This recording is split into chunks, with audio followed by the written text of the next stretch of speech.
첫 번째 경기 울산 현대 대 대구 FC 분석 시작해 보겠습니다.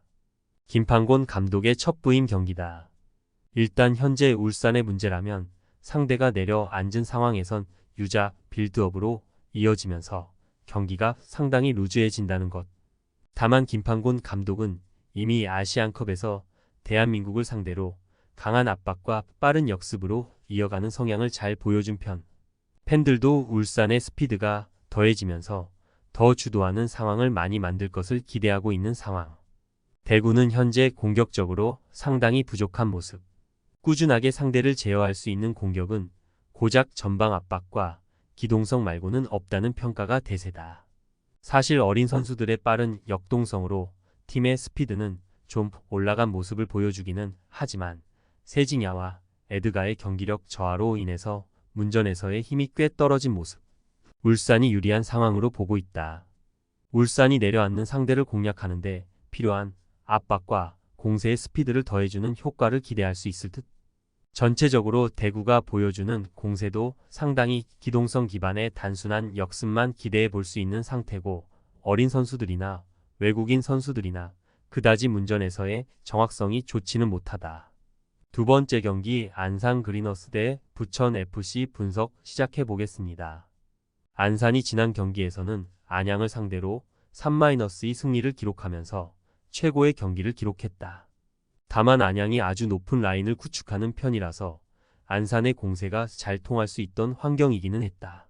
송경섭 대행도 팀의 문제가 공격력이라고 할 정도로 전체적으로 안산의 공격력은 하위권 수준. 특히 상대가 잠가버리는 상황에서는 역습 상황에서 대응이 뚜렷하지는 않은데 이는 안산의 게임 모델 자체가 꽤 공격적이기 때문. 부천은 대체로 경기를 주도하는 상황에서는 불안한 편. 오히려 원정에서 라인을 내리고 역습으로 간결하게 가는 상황에서의 성과가 더 좋은 편이라고 할 수 있다. 그만큼 부천이 가진 300의 영향력과 전체적으로 슈팅의 효율이 낮은 특징의 결과.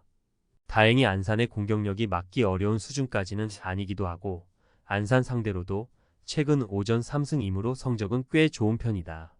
부천이 승리를 거두는 케이스를 상정하는 것이 좋겠다. 전체적으로 안산이 공격적인 게임 모델을 구축하고 있는 편이고 이에 따라서 역습 상황에서의 힘이 부족한 형국이라고 보는 것도 좋겠다.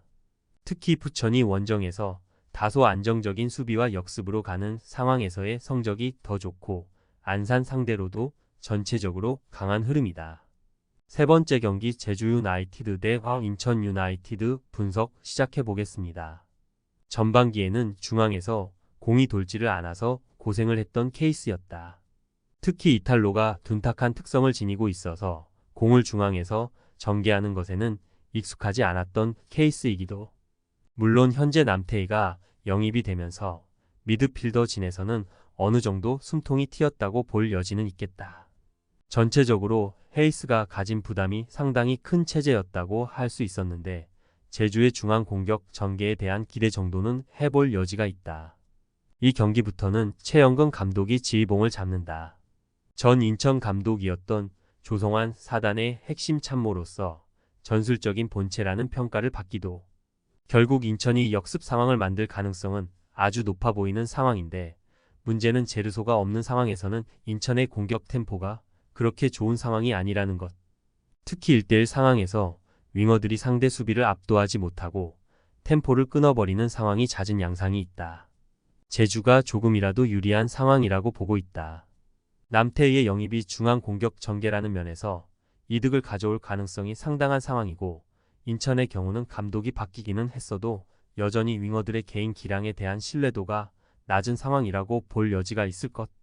제주의 경우는 활동량 기반의 운영으로 공간을 최대한 삭제하는 식의 운영도 불가능하지는 않다. 네 번째 경기 수원FC 대 대전시티즌 분석 시작해 보겠습니다. 지금 엔트리 상황을 생각하면 큰 위기에 직면했다고 볼 여지가 있다. 이승우, 이영준, 권경원이 모두 팀을 떠나면서 공격과 수비에서의 핵심들이 모두 팀을 이탈한 상황. 그래도 희망이 있다면 안데르손이 대전을 상대로는 강했다는 것과 올 시즌 대전을 상대로는 무실점을 기록하면서 전승이라는 것. 전체적으로 대전의 공세를 막아 세우는 것이 그다지 어렵게 느껴지지는 않았고 최규백 중심의 300도 아직은 퀄리티가 크게 떨어지는 모습은 아니다.